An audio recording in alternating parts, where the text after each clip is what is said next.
हम पढ़ने वाले हैं इरेशनल नंबर्स के बारे में। इरेशनल नंबर होते क्या हैं। तो हमें पता है कि रियल नंबर्स जो होते हैं उनमें दो तरीके के नंबर्स आते हैं। एक आते हैं रैशनल नंबर्स, एक आते हैं इरेशनल नंबर्स। तो इस वीडियो में हम इरेशनल नंबर्स के बारे में डिटेल में जानेंगे, लेकिन अभी थोड़ा सा एक ब्रीफ इंट्रोडक्शन हम इन दोनों नंबर्स का देख लेते हैं। तो रैशनल नंबर कौन से होते हैं? जो पी वाई क्यू की फॉर्म में हम लिख सकते हैं। जैसे एग्जांपल हो गया 2/3, तो इसमें पी वाई एक न्यूमरेटर हो गया, एक डिनोमिनेटर हो गया। वहीं जो हमारे जो इरेशनल नंबर हैं ये पी वाई क्यू की फॉर्म में नहीं लिखे जा सकते। और वहीं पे जो रैशनल नंबर हैं उनमें क्या है कि वो टर्मिनेट करते हैं, यानी कि जो हमारा डेनोमिनेटर है उसको न्यूमरेटर में भाग देंगे तो वो एक जगह जाके रुक जाएगा, पूरा डिवाइड हो जाएगा।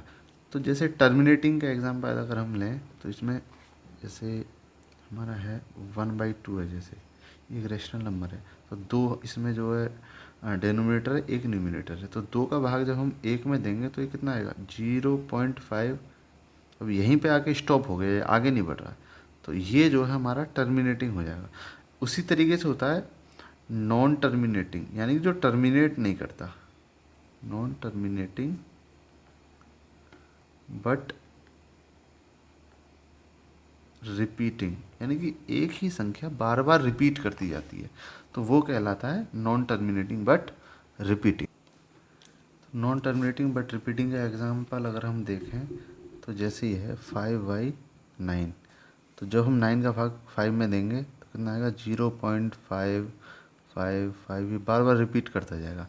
तो नॉन टर्मिनेटिंग बट रिपीट, यानी कि कहीं पे टर्मिनेट नहीं कर रहा, लेकिन बार बार एक ही संख्या 5 जो है वो बार बार रिपीट कर रही है, तो इसको बार लगा के लिख देते हैं 0.5, क्योंकि 5 ही बार बार रिपीट कर रही है इसलिए 5 के ऊपर इस तरीके से बार लगा देते हैं। और वहीं पे ये जो इरेशनल नंबर होते हैं ये नॉन टर्मिनेटिंग होते हैं, नॉन टर्मिनेटिंग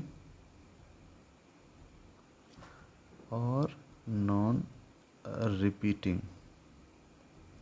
यानी कि इसमें संख्या रिपीट भी नहीं करती है, बार बार जो है उसकी तरह रिपीट नहीं करती, ना ही टर्मिनेट करेगी ना ही रिपीट करेगी। और रिपीटिंग के लिए दूसरा टर्म भी इस्तेमाल होता है रिकरिंग, RECUT जी, रिकरिंग।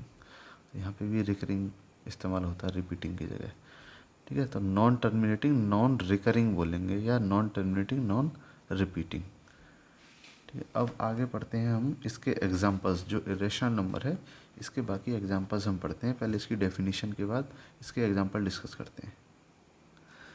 तो इरेशनल नंबर्स कौन से होते हैं? A number x is called a rational if it can not be written in the form of p/q, यानी कि इसको p/q की फॉर्म में हम नहीं लिख सकते।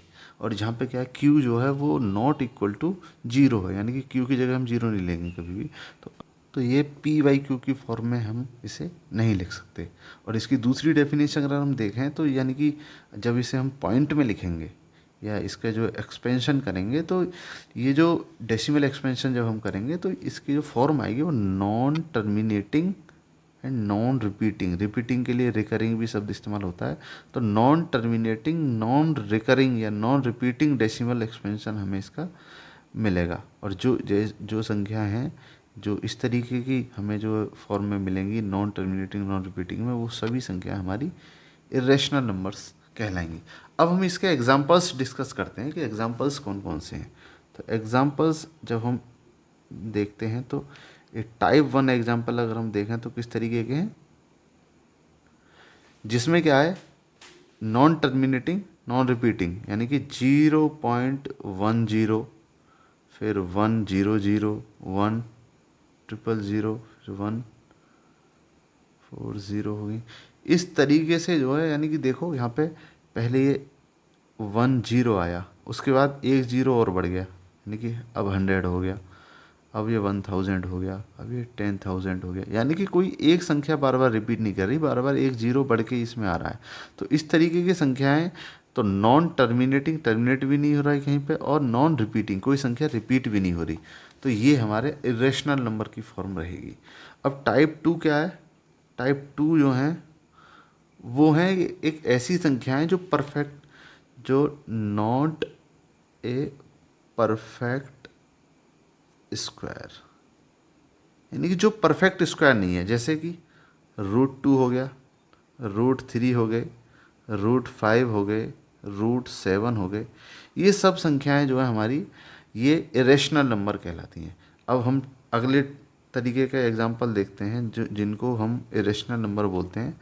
वो हैं कि जो संख्याएं परफेक्ट क्यूब नहीं है, नॉट ए परफेक्ट क्यूब, यानी जो परफेक्ट क्यूब नहीं है वो भी इसमें आ जाएंगे। जैसे हमारा जो 2 है उसका क्यूब ले लेते हैं, या 3 का क्यूब ले लो, या 5 का क्यूब ले लो, यानी कि ये भी कोई भी संख्या परफेक्ट क्यूब नहीं है, इसलिए ये सब संख्याएं इरेशनल नंबर में आएंगी।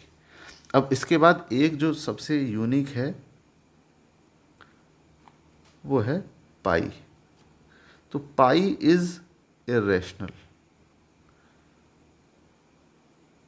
पाई की वैल्यू जो पाई जो है वो इरेशनल बोला जाता है, लेकिन जो इसकी जो वैल्यू है, एक्चुअल जो वैल्यू इसकी जो लिखते हैं बाई बराबर 22/7, ये जो 22/7 जो वैल्यू है ये अपने आप में रैशनल है, लेकिन पाई जब जहाँ इस्तेमाल हो रहा है वो एक इरेशनल तरीके से ट्रीट होगा।